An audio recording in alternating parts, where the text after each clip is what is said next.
மதுரை விமான நிலையத்தில் நடிகர் விஜயை பார்க்க வந்த இன்பராஜ் தலையில்தான் பாதுகாப்பு அதிகாரிகள் துப்பாக்கியை வைத்தார்கள். அந்த காட்சிகள் பரபரப்பாக பரவியது. இது குறித்து அவரிடமே பேசலாம். சார் வணக்கம். மதுரை விமான நிலையத்துல பாதுகாப்பு அதிகாரிகள் உங்க தலையில துப்பாக்கி வச்ச விஷயம் முதல்ல உங்களுக்கு தெரிஞ்சா? எப்படி தெரிய வந்துச்சு? சார், துப்பாக்கி வச்சதே எனக்கு தெரியாது. எனக்கு எல்லாரும் நண்பர்கள்லாம் ஃபோன் பண்ணி தான் எனக்கே தெரியும். இப்போ நான் வீட்டுக்கு வந்து அதே பார்த்தேன். நான் ஆக்சுவலாக எங்கள் தளபதி எங்களுக்கு எப்பவுமே அவர் உயிர். அவரை மதுரை வந்தால் ரிசீவ் பண்ணுறது, அவருக்கு திருப்பி அவரை ஜெண்டா பண்ணுறதுல நாங்கள் எப்பவுமே போவோம் வருவோம். இதில் யார் சொல்லி இது பண்ணுறதுக்கு ஒன்றும் வேலை இல்லை. இது யதார்த்தமாக நடந்திருக்கு. மற்றபடி அதில் எந்த குழப்பமும் இல்லை.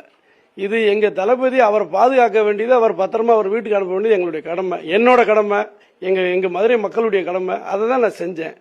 இதில் ஏதாச்சுமா எவரோ அவங்க பவுன்சர்கள் அவங்கள ஏதோ பாதுகாப்பு அதிகாரி என் மேலே தலையில் துப்பாக்கி வச்சுருக்காங்க, தவறுதலாக வச்சுருக்காங்க. அது ஒன்றும் தப்பு இல்லை.